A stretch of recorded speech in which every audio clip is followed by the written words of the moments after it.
Bienvenidas y bienvenidos al programa de entrevistas de Es Radio Alicante en el 107.2 y 107.4 de la FM. Hoy hablaremos con Carlos Martínez Gorriarán de su libro más reciente, editado por Espasa y titulado En defensa del capitalismo. Buenos días, don Carlos. Hola, muy buenos días, ¿qué tal? Como todos recordarán, Carlos Martínez Gorriarán es cofundador de UPyD, del foro de Ermua, de Basta Ya, y también profesor en la Universidad del País Vasco, profesor de filosofía y autor de numerosos artículos y libros. Damos la bienvenida también a Alejandro Néstor, periodista y consultor de empresas. Buenos días, don Alejandro. Buenos días a todos. Antes de empezar, quisiera adelantarles que se agradece la forma de escribir de don Carlos, porque usa ejemplos de actualidad que pueden ir desde la baronesa Thyssen y Bansky hasta el Me Too y los United Colors of Benetton. Y a continuación, de forma hábil, nos lleva a cuestiones de historia, de ética y de moral, y al final todos aprendemos algo. Don Carlos, ¿por qué el capitalismo necesita que alguien como usted lo defienda hoy? Pues esa era un poco la pregunta original de mi libro, ¿no? Es decir, ¿por qué, vamos a decir lo que era al revés, ¿por qué tiene uno hoy en día que ser anticapitalista por obligación? Es decir, ¿por qué esta aversión al sistema de vida que realmente nos ha dado pues, la libertad personal y la calidad de vida de la que disfrutamos, más o menos? Sin duda alguna hay gente que lo pasa mal, que está excluida, que padece las crisis, pero que generalmente se puede decir con toda seguridad que es la mejor época en cuanto a calidad de vida de la historia de la humanidad, que es mucho decir. ¿Y por qué esta aversión, que yo le llamo por ahí también fobia al capitalismo, que se ha instalado pues, como una cultura política de lo correcto y que nos retrotrae a tiempos en que era obligatorio tener una determinada ideología, ¿no? Bueno, esta era un poco digamos, mi inquietud inicial. Además, como soy profesor de filosofía, pues la verdad es que me tiene bastante, bueno, no preocupado, esto es muy antiguo, no es una novedad, se remonta a Platón, como casi todo en filosofía, esta manía del gremio de hablar de cuestiones absolutamente abstractas sin entrar nunca en el barro de lo real, ¿no? En el barro de la tierra. Y creo que había que hacerlo, y bueno, lo cuento en el libro, aproveché el confinamiento de la pandemia para escribirlo, y que justo creo que fue el día antes o 2 días antes, pues vi una pizarra tremenda llena de notas sobre economía que luego ponía al final allá como una verdad revelada: la libertad económica mata las demás libertades. Dije, bueno, esto no se puede ya tolerar, habrá que hacer algo al respecto. Bueno, y de ahí sale un poco este libro, ¿no? Más, en fin, también de muchas ganas de tratar transversalmente temas de filosofía, historia, economía, de lo real y de lo metafísico, de la naturaleza y de las invenciones humanas, la cultura. Muy bien, efectivamente, a veces nos encontramos con afirmaciones que dicen, pero ¿cómo este señor ha llegado a esa conclusión? Si no, esa manía contra el capitalismo y afirmaciones pues muy variopintas que usted se ocupa de ellas, hablando de los fantasmas del capitalismo, que luego ya lo trataremos un poco más, ¿no? Pero no sé, don Alejandro, ¿quiere hacer alguna pregunta ya o esperamos un poco? Sí. Bueno, la primera reflexión que ha hecho Carlos me ha parecido interesante. Esa versión de la que hablas que has encontrado entre los anticapitalistas, sin embargo, me da la impresión que es una aversión que se ha cultivado en España o, digamos, en el sur de Europa, porque esa versión yo no la he visto en la cultura y en los partidos, digamos, progresistas de Europa Central. No sé si tienes algo que decir al respecto. Sí, un poco lo que dices, es decir, que aquí hay mucha cultura, en el sentido más amplio del término, en el bueno y en el malo, ¿no? Es decir, hay mucha cultura de tradición, de desconfiar mucho de la libertad económica, de la iniciativa empresarial y todo esto, y luego hay cultura en el peor sentido, es decir, reducida a ideología. Y efectivamente, como bien dices, ni en el centro ni en el norte de Europa hay semejante aversión de una cosa que insisto bastante en el libro, es que hay diversos capitalismos distintos, diferentes. De hecho, el nombre lo hemos heredado de Marx y casi es un trasto inútil, pero bueno, es difícil librarse de él, ¿no? Y justamente los países en que hoy en día hay más libertad económica y más protección social son los del norte de Europa y también centro, por ejemplo, Austria, ¿no? que tantas veces se habla sin hacer nunca nada al respecto a su legislación laboral, etcétera, ¿no? Así que es falso lo que se suele decir que hay que elegir entre protección social y libertad económica. Son perfectamente compatibles. Y negarlo es también pues, una ideología, como diríamos, es decir, como casi todas las ideologías en el peor sentido de la palabra, pues completamente impermeables a la realidad. Era también otro motivo para intentar hablar de este libro, de lo que hablo en el libro, ¿no? Sí, ¿quieres preguntar tú, Pilar? O Bueno, sí, me hacía referencia a lo que acaba de comentar don Carlos, a las quejas de la obra magna de Escotado, Los enemigos de la realidad, ¿no? Del comercio. Del comercio, perdón. Sí. Sí, lo que pasa es que Sí. luego derivó en muchas de las entrevistas, pues hablando también de que esos enemigos del comercio eran enemigos de la realidad porque negaban la realidad de esas ventajas que nos trajo el comercio, ¿no? Y las libertades y esa permeabilidad a culturas diferentes, a intercambiar, ceder y hacer transacciones de win-win, ¿no? Lo que me ha extrañado mucho, y lo explica usted muy bien, me gustaría oírselo de nuevo, ¿qué hace que el capitalismo sea tan atractivo como para que dirigentes de diferente color político lo adopten? Porque efectivamente el capitalismo pues, se reniega de él con mucha carga ideológica, pero resulta que luego nos lo encontramos en China y en países como Venezuela también, que abominan de él, pero siguen utilizando el capitalismo con mayor o menor intervención estatal. ¿Por qué esta capacidad de adaptación del capitalismo a regímenes totalitarios, dictatoriales, etcétera? Bueno, creo que se puede resumir diciendo que la realidad se impone. Entonces, la realidad es la que es, lo que, como decía antes, eso que llamamos capitalismo, que me gustaría insistir, es muy variado. No es igual Estados Unidos que Europa, no es igual el sur de Europa que el norte, no es igual Europa que Japón, ni lo que acaban de inventar en China con gran éxito, sobre lo que preguntabas, etcétera. Y entonces, claro, todos los países que han querido salir de la pobreza, de la miseria y del estancamiento no han tenido más remedio que adoptar eso que igual sería mejor llamar economía avanzada, pero no da igual, le llamamos capitalismo. El caso de China es claro, ¿no? Es decir, Mao hizo una serie de experimentos económicos catastróficos, ligados con genocidios políticos que provocaron millones de muertos en China y dejaron al país sumido en la miseria. Fue después Deng Xiaoping, el siguiente líder posmaoísta, que se libró por los pelos, ¿no? Por eso le quedaron un poco, supongo. En fin, de la muerte en prisión, como tantos compañeros suyos, el que dio la vuelta y luego con un pragmatismo muy chino, que se remonta a la civilización china, que no es una cosa actual, dijo, bueno, pues mantenemos la dictadura del partido, lo llamamos comunista, ya no lo va a ser un consejo de dirección gigantesco, una dictadura político-económica y ponemos en marcha la libertad de enriquecerse, que eso a China de momento le ha ido espléndidamente. Veremos luego cómo acaba ocurriendo, ¿no? Pero lo más, cómo evoluciona. Pero lo más interesante es que efectivamente nadie puede quejarse de que no se hayan intentado experimentos alternativos al capitalismo como economía diferente. Todos, sin excepción, han sido o un fracaso catastrófico o un pequeño fracaso. O sea, podríamos hablar, qué sé yo, desde por supuesto, la Unión Soviética, que es el caso paradigmático, la propia China también, solo que China supo rectificar a tiempo, o yo qué sé, las cooperativas vascas del Grupo Mondragón. Me da lo mismo, que no es para nada una catástrofe, pero que no les ha ido bien. Es decir, en realidad hay un problema de fondo que creo yo que está en la naturaleza humana. El capitalismo en realidad arraiga, surge y evoluciona a partir de lo que somos los seres humanos. No es un capricho, no es un diseño de nadie, no es una voluntad de enriquecerse de seres codiciosos, que los hay, por supuesto, sino que arraiga pues, de nuestra propensión natural a producir, intercambiar, crear mercados, en fin, necesidades verdaderas y otras dudosas, pero que al final tienen mucha importancia en la economía también, y que por otra parte la economía no lo rige todo, es una parte de la actividad humana, ¿no? Y bueno, pues por eso se acaba imponiendo la más eficaz, que no es que significa que sea perfecta, tiene muchísimos problemas, pero porque es una creación humana, ¿no? Entonces, como creación humana, ¿qué es la economía? Y la capitalista en concreto como su estadio más avanzado, pues claro, cae en crisis, tiene muchos defectos, se hacen muchas trampas, bueno, pues como en todo lo demás.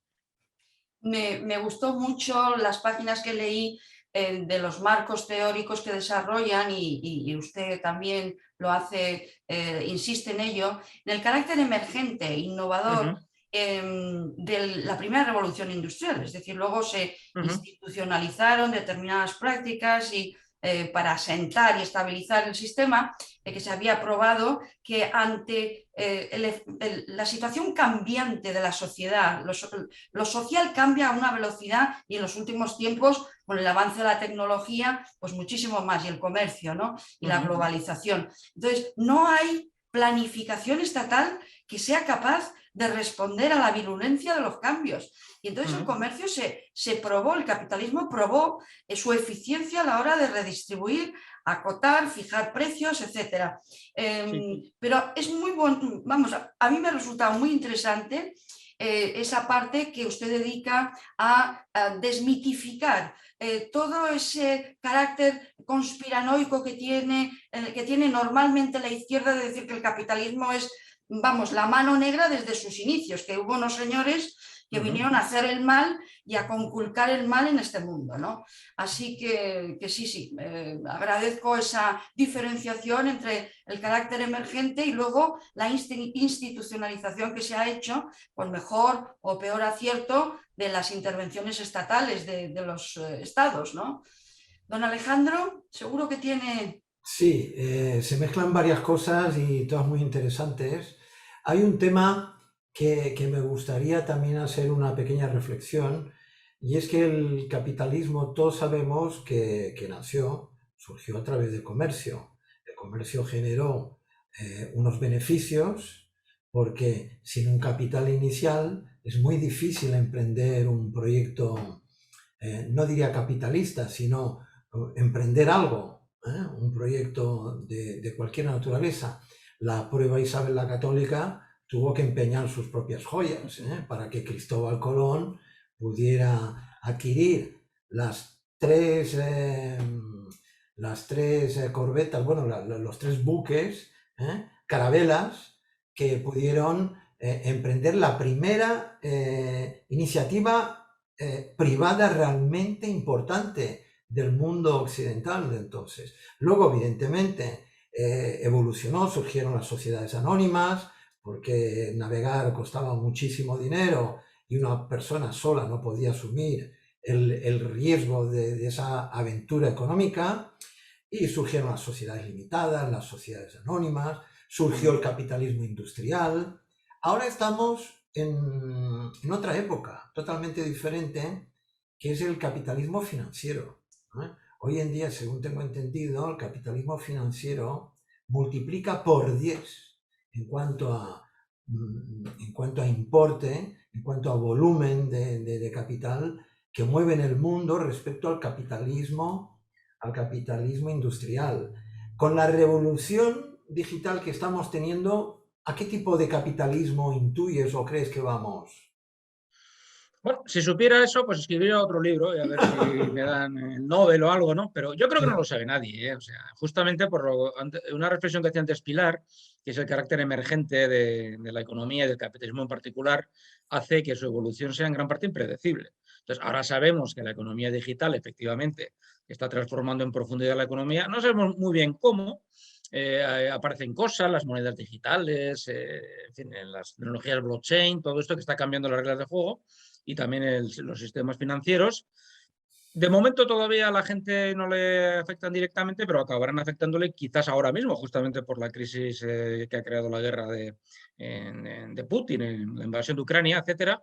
Pero bueno, ¿cómo va a evolucionar? Yo creo que es difícil de prever. Entonces, yo además, de hecho, creo que habría que aconsejar desconfiar de las excesivas certidumbres y de las previsiones baratas que también creen que la tecnología ella sola conduce a la economía. No es así. La tecnología es muy importante y la economía es muy importante, pero quizás también lo es igual o más a veces la política. Por ejemplo, antes también hablando del caso de la revolución industrial. Aparece en Inglaterra porque hay acumulación de capital comercial, todo esto que es muy conocido, está muy bien documentado, pero porque Inglaterra en aquel momento, Gran Bretaña, el país más libre como Estado del mundo, y entonces fue un marco político jurídico muy propicio para que se pusiera en marcha el capitalismo. Por desgracia, esto no pasó en España, que recibió muchísimos metales preciosos de América y otra serie de beneficios de su globalización, ¿no? Y entonces ahora pues estamos en un momento un poco parecido. Quiero decir, en cuanto a que no sabemos por dónde va a evolucionar, Eso tiene una parte positiva, nos da un enorme margen de libertad de decisión. Es decir, esto se puede pensar, se puede discutir, se puede ver qué es lo que conviene hacer, qué es lo que no, etcétera. Y fijémonos en una cosa que está, en fin, que yo creo que pasa un poco desapercibida. Llevamos 20, casi 20 ya, sí, 20 años ligando una crisis tras la otra, ¿no? Comenzamos en el 2007 con la crisis inmobiliaria, luego tuvimos en Europa la del euro, después tuvimos, en fin, la crisis de la pandemia, ahora la que ha creado Putin con la invasión de Rusia. Esta es la única de las 4 que realmente era imposible de hacer nada porque dependía de Putin. Pero las otras se podía haber tomado previsiones y no se tomaron, ¿no?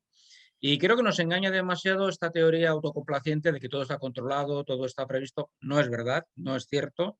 Hay cantidad de azares, de cosas inesperadas que cambian todo. Y es lo que le pasa a la economía como sistema emergente y complejo que es. Es un poco lo que creo yo. Comenta, otro de los capítulos que me gustó mucho fue el que dedica, bueno, a lo largo del libro sale varias veces, la importancia de la cultura y de las emociones, es decir, el aspecto emocional de la economía, que sí que lo sabemos porque, bueno, oímos hablar de que la publicidad incide mucho en apelar a las emociones de los consumidores y una cosa que me hizo mucho reír es que nada hay, todos... La apelación siempre es individual, ¿no? Usted, hacemos este producto para usted, pensando en usted, etcétera. Y luego explica que, bueno, esa individualidad realmente no existe, sino que se fabrica la emoción colectiva, ¿no?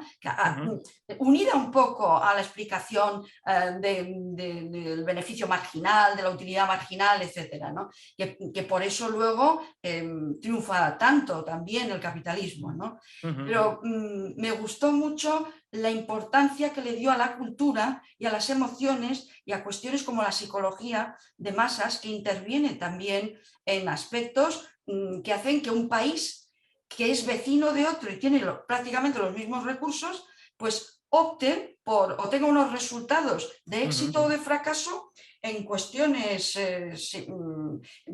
vamos, en el mismo espacio de tiempo, ¿no? Muy bien, don Alejandro, ¿tiene usted alguna pregunta? Ya que eres profesor de filosofía filosofía en una universidad del País Vasco, a mí me da la impresión, ¿cuál es tu impresión del entorno en el que vives a nivel universitario? Porque me da sobre todo la impresión de que los ambientes universitarios de letras precisamente no es un caldo de cultivo para generar, ¿cómo te diría yo?, emprendedores o personas proclives a desarrollar una actividad supuestamente capitalista. ¿Qué opinas sobre esto? No, eso está claro, son completamente hostiles. O sea, y no es un caso es un caso de la Universidad Pública Española en general, donde lo que se deforma a la gente es en anticapitalismo barato, en una serie de tópicos ideológicos que realmente dan vergüenza ajena. Es decir, son todo lo contrario de lo que se supone que debe hacer la universidad, que es investigar, propiciar pensamiento crítico, información, etcétera, es todo lo contrario. Entonces, claro, también explico en el prólogo del libro que es una de las cosas que me animaron a escribir este libro, ¿no? Y claro, es un problema que tiene España, es un problema muy serio. Es decir, la gente con formación universitaria en una gran parte desea ser funcionaria, no desea arriesgar su saber, el que tengan, y su iniciativa en poner en marcha sus negocios o sus empresas o lo que sea, del tipo que sean, que pueden ser cooperativas, empresas de lo más utopistas si quieren, eso no importa. No, quieren el refugio y la seguridad de lo público. Porque, aparte de que es un país que tiene, pues, en fin, por razones también históricas que algo comento en el libro, escasa cultura empresarial, demasiado, en fin, maltratada y con demasiados problemas a lo largo de la historia, donde se ha creado una ideología oficial y oficiosa, donde el capitalismo se ve con santo horror, no solo por la parte de la izquierda, que esto se suele achacar mucho pues, a la izquierda marxista y antisistema, ¿qué va? Es que todavía en parte de la derecha sigue habiendo lo mismo, o sea, yo, vamos, me quedo estupefacto viendo estas soluciones mágicas que se sacan gentes de la, en fin, derecha española ahora emergente que te dicen el problema es Europa, tenemos que volver a la soberanía energética. Digo, mira, los de Bildu dicen exactamente lo mismo. Es decir, tenéis un problema muy serio de comprensión de qué es el mundo actual, de qué fuerzas mueven la economía. Desde luego, esto es un desastre en este sentido, ¿no? Yo de hecho, respecto a la universidad, soy profundamente pesimista y suelo ser optimista en todo. Mi libro es un libro optimista y creo que no tiene autorreforma interna, o sea, que necesita Sí, una pero reforma. Carlos, de Hay un fundación. tema que a mí me preocupa porque la universidad cuesta mucho dinero a los Claro. españoles.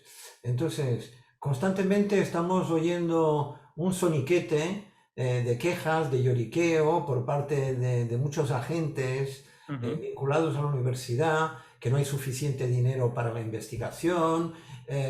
Pero a mí me da la impresión, desde fuera, que pertenezco a una consultoría privada, ujú, donde nosotros, cuando recibimos un dinero, tenemos que crear un valor, ¿no? ujú, Tenemos que desarrollar una actividad que cree un valor, que justifique esta aportación de dinero.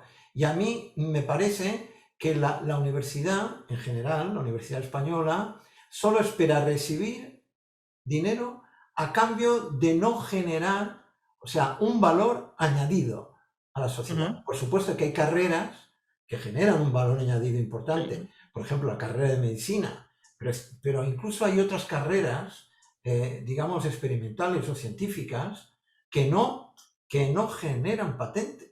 Porque si miramos, yo ahora me falla la memoria, y la cantidad de patentes que registra la Universidad Española es ridícula, Ujú. literalmente ridícula. Sí, bueno, tiene también mucho que ver con una estructura económica empresarial que tiene poco que ver con la universidad en general, de hace muchos años. Esto viene de muy atrás. Yo creo que, fíjate, que el problema viene de que en España la universidad, desde el franquismo por lo menos o antes, se concibe como ascensor social. Es decir, no como educación superior. Y esto es grave, ¿no? Porque luego tiene las consecuencias que tiene, ¿no? Entonces, más unido a esto que te decía antes de la ideología oficiosa oficial de que el capitalismo yuyu, horror, vamos a hacer, en fin, aquí un exorcismo a ver si se va el capitalismo. Claro, pues lleva estas cosas, es decir, tiene poco valor añadido incorporado, toman decisiones cosméticas que solo tienen como objetivo mejorar el ranking de tal universidad, pero no mejorar la universidad en su conjunto, etcétera. Se hacen carreras y másteres muy malos que no tienen, no es que no tengan demanda laboral, que se suele decir mucho, porque la universidad también tiene que hacer cosas que no tengan ninguna demanda laboral. ¿Qué demanda laboral va a tener, qué sé yo, el sumerio, ¿no? Pero eso es un papel de la universidad. Pero si no, que en los campos más prácticos que citabas, de tecnología, de técnicas, pues también están muy atrasados respecto a la empresa privada muchas veces, ¿no? Bueno, dicho lo cual, es verdad que hay grupos excelentes, que hacen cosas muy buenas, pero voy a poner un ejemplo muy claro de, creo yo, de dónde está el problema.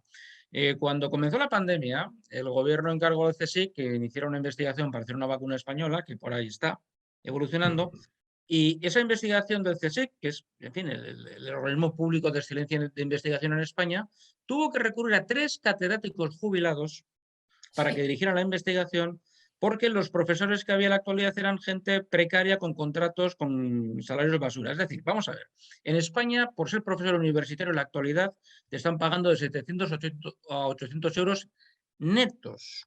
No llega ni para alquilar un apartamento en Madrid, Barcelona, San Sebastián o ciudades caras. Es imposible. Tú no puedes pretender tener una universidad que sea el motor de conocimiento y también económico del país si estás constantemente precarizando, abaratando, buscando rendimientos económicos miserables en forma de ahorro de costos y sin invertir de verdad nunca con un proyecto de futuro. Lo de las vacunas, que no estaría mal hacer un seguimiento individual, creo que es una buena pista, ¿no? De por dónde van los problemas. Pero bueno, por eso decía que yo, que soy optimista, tengo bastante pesimismo respecto al futuro de la universidad pública y me parece que nos hace falta alguien que, como Wilhelm von Humboldt, que en 1810 reformó y revolucionó la universidad alemana, que es el origen de las modernas, porque es que esto está francamente mal. Una cosa que quería añadir también, porque resulta que la administración, el Estado, a los que no pertenecemos al ámbito público, de Uh la -huh, función pública, nos está machacando sistemáticamente con una palabra, que es la sostenibilidad. uh -huh, Entonces, claro, resulta que todos tenemos que ser sostenibles, uh menos la -huh. universidad. Con respecto a lo que tú hablas de los sueldos, estos de 800, 900 euros, yo me imagino que serán sueldos, digamos, de profesores asociados. No, No, no, no, no, no, no será el profesor que tiene, no, que no, ha no, no. aprobado las oposiciones y, y- y- Y ahora los catedráticos cada vez hay menos, ¿no? Pero Claro. me refiero al profesor de una asignatura, ¿no? Al profesor Ujú. adjunto que ocupa ahora, que es el responsable de una asignatura. Porque hace poco entendía que un catedrático cobraba cerca de 3.500 euros al mes para impartir 6 horas de clase a la semana, 6 clases a la semana, y el resto del tiempo investigar. Y conozco muchos casos de corrupción en la universidad pública española, donde los catedráticos investigan muy poco, porque incluso se benefician de las investigaciones que hacen los alumnos. Bueno, no es el caso de don Carlos Martínez. No digo que sea don Carlos, yo no sé lo que sea Carlos. Estamos hablando con una frecuencia. No, es que estamos hablando de la problemática de la universidad. Estamos hablando del libro de don Carlos. Bueno. No. Cuando queráis hacemos un monográfico de universidad, yo encantado. Bien, porque encantado. No hay nada de hablar de esto, en serio, o sea que... Me parece muy bien, pero sí que es cierto que en la universidad actual hay una carga ideológica sobre todos los temas, y es transversal a todas las asignaturas y sobre todo las de humanidades. Y conozco el caso de la UNED y conozco el caso de la UOC, que deberían estar más en la avanzadilla de todo, porque liberan muchos recursos y pueden utilizar nuevas tecnologías y nuevas metodologías de aprendizaje, y no se usan. Sin embargo, la ideología campa por sus respetos, así que recomiendo el libro de don Carlos Martínez Gorriarán, en defensa del capitalismo, publicado por Espasa, sobre todo a los estudiantes que están en humanidades, en la UNED y en la UOC, que se sienten muy solos, que no tienen una dirección, no tienen un trato constante con sus profesores, se tienen que son autodidactas prácticamente, y sienten esa soledad de que les dan unas lecturas normalmente obsoletas y luego tienen que buscar todo por internet y terminan mezclando churros con merinas. Yo creo que su libro les da unos marcos conceptuales que hacen un recorrido histórico y filosófico de las ideas y sitúan la acción de una manera que puede ser fundamental para estos alumnos que están haciendo humanidades en estas dos universidades a distancia. Se me ocurre, para empezar. A mí, Pilar, me gustaría también añadir un tema, y es que, claro, la administración, desde la administración se pontifica mucho, desde la universidad se critica, como muy bien dice Carlos en su libro, se critica el capitalismo. Pues bueno, es ese capitalismo el que está generando, al margen de la universidad, solo produce el 1% de titulaciones relacionadas con la revolución digital que la economía está viviendo actualmente. O sea, resulta que son empresas privadas capitalistas, que en el sentido que es el mercado el que se mueve y que proporciona y que está respondiendo a las necesidades de formación que tiene la sociedad en temas tan específicos como la formación en la economía digital. Sin más. 200.000 empleos, o sea, hay 200.000 ofertas anuales relacionadas con la economía digital que se quedan sin cubrir en España. Y sin embargo, el otro día leo en un periódico y me quedé escandalizado que había 10.000 opositores, creo recordar 10.000 opositores para 100 plazas o 400 plazas dentro de la administración. Era simplemente, quería hacer esta puntualización. ¿Y quién está dando respuesta a las necesidades del mercado y de la economía actual? Pues la está dando el mercado, no la está dando la administración. Bueno, pero como ha dicho don Carlos, eso lo dejamos para otra entrevista, que seguro que nos va un monográfico sobre la situación de la universidad. Yo también recomiendo el libro de Carlos Gorriarán, que conste. Esto no tiene nada que ver. Pues muchas gracias a todos. Ya lo sé que te ha gustado. Vamos a volver un poco al tema que nos suscita. Otro capítulo lo dedica don Carlos a los fantasmas del capitalismo. Me ha encantado. Ese capítulo me ha encantado porque efectivamente, los fantasmas del capitalismo son aquellos que sacan a pasear sus críticos cada vez que quieren asustar, ¿no? ¿Nos puede hablar un poco de estos fantasmas? Bueno, sí, críticos y partidarios, porque Sí, sí. si recuerdas, gente tan poco sospechosa de anticapitalismo como Schumpeter y otros también Schumpeter, tenían los sí. suyos. Es usted un Y, forofo de Schumpeter, ¿eh? Ya he visto. absolutamente, a mí me ha venido, no soy una persona demasiado conocedora de la economía, la verdad, y Schumpeter Sí, pues ha venido de maravilla, ¿no? es Para llenar muchos, brillante, sí. brillante y muchos huecos y bueno, muy interesante en todos los aspectos, vaya. Porque por cierto hay que decir, aprovecho de paso por si acaso a alguien le molesta, porque los filósofos estamos para molestar, dicho sea con toda la buena intención, los economistas explican en general muy mal la economía. Sí, Hay un problema también con eso, ¿no? Y efectivamente esto de los fantasmas tiene mucho que ver pues, con cuestiones emocionales que antes comentamos, el pesimismo, el adanismo, el creer que se puede crear de la nada un sistema que funcione, cosa que siempre acaba fatal, trayendo el infierno a la tierra cuando una trae el cielo, ¿no? Que es el caso de la historia un poco del comunismo.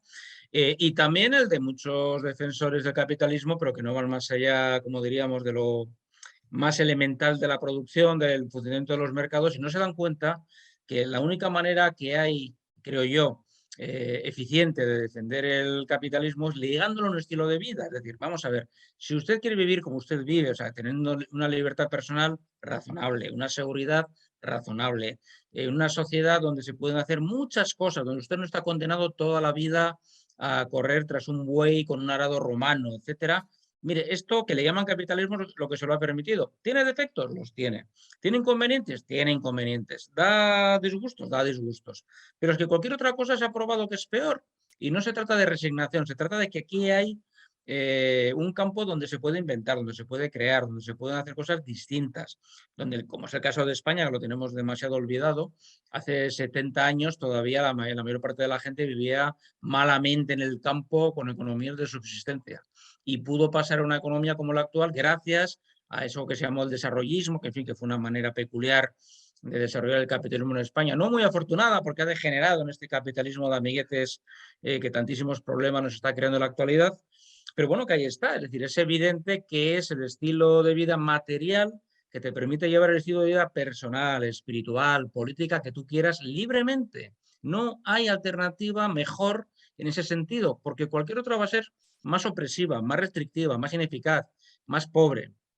Bueno, lo que pasa es que con las cosas evidentes siempre hay que estar insistiendo, no hay que cansarse de repetirlas, ¿no? efectivamente. Lo que acabas de decir es interesante, que los economistas en general les cuesta hacerse entender a la gente. Les cuesta hacerse entender porque no asumen que son una ciencia social.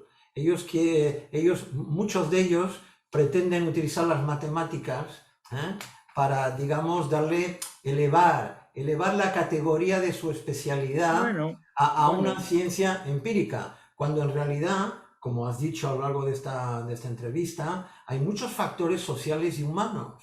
Y como claro, decía una conocida nuestra, los factores humanos son imprevisibles. por Entonces, supuesto. Y no solo los humanos, tampoco los naturales, como ha demostrado la pandemia y tantas cosas más, efectivamente, ¿no? No, yo lo que me refiero es que la explicación puramente económica de la economía, lo que se llama economicismo, en general, no es buena. Es decir, porque no consigue convencer a la mayoría de la sociedad donde hay reticencias de que ese sistema no está creado para enriquecer a cuatro aprovechados. Que no. Es decir, que justamente es un sistema que consigue beneficios para las mayorías. Y esto no se puede explicar con estadísticas y con gráficas de cómo va el Dow Jones. Esto tienes que explicarlo, como decía, como ya lo hizo Adam Smith, justamente, es volver a los orígenes. Tienes que explicarlo como que es un sistema que permite a la gente vivir con mayor libertad, con los riesgos y ventajas que esto tiene, evidentemente, ¿no? Entonces, claro, yo comento una cosa en el libro que quizás recuerdes, que a mí se me hizo mucha gracia cuando investigando para el libro lo encontré, cuando se celebra el 200 aniversario del nacimiento de Adam Smith, concretamente, hacen un gran simposio internacional, invitan a 16 o algo así premios Nobel de Economía a escribir un libro sobre Adam Smith y todos se dedican a hablar de economía. Cuando Adam Smith, justamente, su gran éxito, su gran lucidez, su gran aportación es que él liga el capitalismo, que todavía no tiene este nombre, que es un nombre que pondrá Marx más adelante, a el mercado, a la libertad de comercio y estas cosas, diciendo que eso es el tipo de economía que permite un estilo de vida más libre y responsable. Bueno, pues todos se olvidan de la base de la filosofía económica de Adam Smith, que es ética y moral, y bueno, muy parecida a la de David Hume, y se dedican a hablar de cosas que al común de los mortales, lo siento, pero no les interesa. Es decir, y es un grave error, es un error de perspectiva. Así como los filósofos en general no quieren hablar de economía, que es otro error, esto que arrastramos al parecer desde Aristóteles, que hizo la última gran contribución, o Adam Smith, pues resulta que mucha gente que se dedica a las llamadas ciencias sociales no quiere salir de su especialidad. Y desde luego, bueno, serán expertos más o menos acertados. En el caso de la economía hay esta broma que a mí me gusta repetir porque, en fin, les molesta un poco, pero oye, cobran más que yo, tengo derecho a hacerla, que es decir, que la economía es la ciencia de predecir el pasado. Correcto. Efectivamente, decir, bueno, igual habría que hacer un esfuerzo por parte de todos para derribar barreras, para tener puntos de vista más amplios, más inclusivos, donde se consideren los problemas de tipo cultural, de tipo educativo, ideológico, de mentalidad social, porque es la única manera de prevenir y de solucionar y también de reaccionar apropiadamente a problemas económicos, ¿no? Si no, es decir, fíjate, si me permites esta digresión, Sí, sí. que muchos de los que se han equivocado trágicamente con la guerra de Ucrania partían del principio absolutamente equivocado de que era imposible que Putin lanzara la invasión de Ucrania porque esto económicamente era muy negativo. Es decir, qué falta de comprensión de qué es Putin, de qué es la guerra, de qué es el nacionalismo imperialista agresivo de Putin, antiguo dirigente de la KGB y por lo tanto comunista ideológico de libro. O sea, qué falta de comprensión esta idea, este extravío de los alemanes, que les perseguirá muchos años, de creer que si dependían del gas ruso y cerraban las nucleares para contentar a los ecologistas, iban a conseguir controlar a Rusia, cuando ha sido al revés. Bueno, menos mal que creo que se está reaccionando bien, pero si vemos el pasado de en qué decisiones y en qué ideas se basó este error, es donde vamos a parar a lo que yo creo que es lo importante. No se debe juzgar la economía con razones extraeconómicas, ni se debe proyectar la economía sobre problemas que no son económicos, como la política, la ideología y sobre todo ideologías extremistas como la de Putin. Porque vas al error seguro, o sea, vas al desastre garantizado. Bueno, yo creo que si conseguimos convencer a alguien de que esto es así y de que en Davos no se enteran de nada, por ejemplo, dicho sea de paso, pues no estaría mal y sería un avance interesante. Hay un tema que me gustaría también tocar rápidamente y es el referente al hecho que has comentado sobre la actuación de Putin. Me duele en el corazón realmente ver cómo el comunismo, durante el comunismo soviético, ha estado financiando durante décadas y décadas y décadas supuestos movimientos progresistas en Occidente, en la línea de la paz, en la línea de la no intervención, en la línea de negar lo nuclear, y ahora es como si, es como si hubiera este ex comunista, ex director del KGB, hubiera urdido un plan increíble para pillar desde el punto de vista energético, la Europa prácticamente desmantelada desde el punto de vista energético, excepto Francia, que ha heredado el espíritu de la grandeur de su famoso dirigente Charles de Gaulle, y que Francia siempre ha querido ser una potencia nuclear y no autónoma, autónoma energéticamente. Autónoma desde el punto de vista y le ha salido bien. Sin embargo, en el País Vasco, tú sabes que era muy progresista hace 30 años negar la construcción de Lemonix, por ejemplo, de la central nuclear. Sí, pero fíjate que esto no era para nada algo específicamente vasco. El primero que congeló el desarrollo nuclear fue Felipe González, y no por los problemas de Lemoniz y del asesinato de Ryan, sino pues porque esto parecía más progresista y más de izquierdas. Pero he de añadir que se suele acusar, lo he dicho antes, y desde luego yo los acuso muy a menudo a esta izquierda, en fin, cretina, reaccionaria, que arrastra todo tipo de fantasmas ideológicos lamentables, pero es que lamentablemente te tengo que decir, y yo he sido diputado 4 años, luego sé de lo que hablo, que encuentran la misma sordera y la misma ceguera en el mundo del dinero en España. Las ideas no les interesan nada. creen que todo se arregla con un cheque. Creen que lo que tienen que hacer es subvencionar la política esta de palo izquierda porque así les protegerá a ellos. Es todo un disparate, ¿no? Y bueno, efectivamente el caso de Francia nos da una enseñanza, el caso de Alemania otra distinta. No obstante, Putin yo creo que ha cometido un error catastrófico, no solamente desde el punto de vista ético, que eso no hay ni que discutirlo, sino porque esto, en el mejor de los casos para él, va a ser una victoria pírrica, que es en el principio del final, ¿no? Y claro, de paso nos ha puesto en Europa ante la evidencia que se negaba. Mire usted, tiene que preocuparse por la autonomía energética, tiene que dejarse de fantasmas ecofundamentalistas contra la energía nuclear, que en Europa jamás ha dado ningún problema de seguridad, en Estados Unidos un par de incidentes menores. Los problemas han sido, curiosamente, la ex Unión Soviética, Chernóbil, y en Japón, porque hay muy pocos controles públicos de intereses empresariales, el caso de Fukushima, ¿no? Entonces, bueno, pues lo que tenemos que hacer es esforzarnos por conseguir mejores sistemas, más seguros, por supuesto, con mayor respeto medioambiental. Todo el mundo está de acuerdo que el futuro inmediato es ese mix de nuclear más renovables. Eso no lo discute nadie, es sensato. Pero claro, lo que no es sensato es creer que lo vas a arreglar todo con renovables o peor aún, esta locura del gas y del petróleo que nos está ahora enloqueciendo y que además está poniendo en evidencia muchísimos fallos del sistema. Pues, ¿por qué ha llegado esta tarde la luz en España a 700 euros el megavatio hora? Pues porque hay un mercado marginalista que se hizo creyendo que jamás iban a dar estas situaciones, que es otra vez otra falsa seguridad, otra falsa creencia de que todo está bajo control. No hay casi nada bajo control. Lo único que podemos controlar es nuestra inteligencia y nuestra capacidad de reaccionar y adaptarnos. Pero desde luego hacer planes a 10, 15, 20 años de que los rusos van a ser unos caballeros y nos van a vender el gas a precio de risa a los alemanes, esto es absurdo. Sí. O yo qué sé, si pensáramos lo mismo de China o de Venezuela o de cualquier parte, me da lo mismo. Bueno, esto sin duda yo creo que va a ser bueno en el sentido de que va a dar un gran empujón hacia adelante la Unión Europea, pero una vez más a un costo altísimo. Sí. Costo económico y humano, estamos hablando ya de miles de muertos en Ucrania, de destrucción masiva. Esto es terrible. Esto se podía, no digo evitado, esto sería excesivo también por mi parte, pero sí paliado, disminuido, yo qué sé. Esta es un poco la cuestión. Y estas falsas seguridades que da todo este mundo, de estos expectations, de estas gentes que saben de todo y que luego los pobres quedan, en fin, cada día peor. Bueno, a mí eso me da igual, me puede hacer gracia como profesor, pero desde luego no es posible que las grandes decisiones estratégicas sigan en manos de gente que sabe algo de muy poco de una pequeña cosa.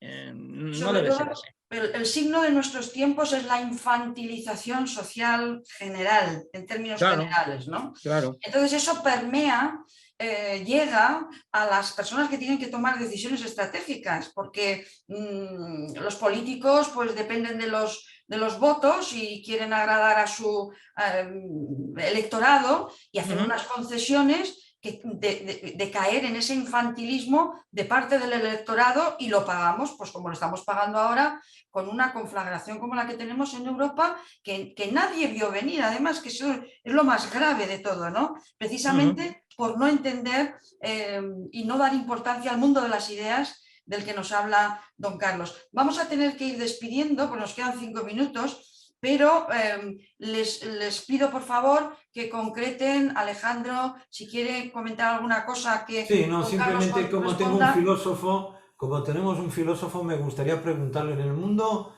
en el hinduismo, existe un dios que es el dios de la creación, pero que al mismo tiempo es el dios de la destrucción, ¿no? Tristemente, la historia de la civilización, en muchas ocasiones se produce una destrucción y tras la destrucción viene una transformación, ¿no? Que quizás es lo que puede pasar con esta situación que estamos viviendo ahora, ¿no te parece? Bueno, sí, es más o menos esto es lo que explicó Darwin, ¿no? De cómo funciona la selección natural, que puede parecer cruel, pero es así. Es decir, o nos adaptamos con éxito o perecemos, ¿no? O nuestro ya comentado amigo Schumpeter, que hablaba de eso, de que el capitalismo era la destrucción creativa, que es una manera un poco fatalista de verlo, pero muy bien planteado, ¿no? Bueno, Porque en pues su sí, pronóstico también vaticinó el fin del capitalismo. ahí se equivocó, También. claramente. Claramente, pues que pensaba que iban a arrollar sus poco amados laboristas y socialdemócratas, y no fue así, ¿no? Pero bueno, en realidad ya digo, justamente que las cosas sean imprevisibles es un inconveniente y un fastidio, pero es lo que nos da libertad. porque es lo que nos permite tomar decisiones, es decir, lo que nos permite elegir entre las vías que veamos. Ahora, eso sí, como nos ceguemos y nos neguemos a ver las alternativas y posibilidades, pues entonces estamos perdidos. Que creo que es un poco lo que nos ha pasado en los últimos años y esperemos que, en fin, demos por lo menos ese beneficio de la duda. Esperemos que espabilemos y seamos capaces de hacerlo mejor. Muy bien, don Carlos. Antes de despedir el programa, quisiera dar la enhorabuena a don Carlos por tan excelente libro en defensa del capitalismo y quisiera añadir que don Carlos sale en defensa del capitalismo frente a todos aquellos que acuden a juzgarlo con la sentencia de muerte en la mano. Y lo hace de una manera clara, sin renunciar al humor, ni al rigor, ni a los temas controvertidos. Por lo que no dudamos en recomendar este libro, editado por Espasa y que ustedes pueden adquirir en cualquiera de las librerías de su localidad o encargarlo. ¿También lo tienen en Amazon, don Carlos? Sí, por supuesto. Sí, también. En todos los soportes. Muy bien, estupendo. Bien, ahora sí, ha llegado el momento de despedirnos por hoy de nuestra comunidad de amigos de Radio Alicante. Hasta el siguiente programa de entrevistas y que ustedes tengan un feliz día. Hasta pronto.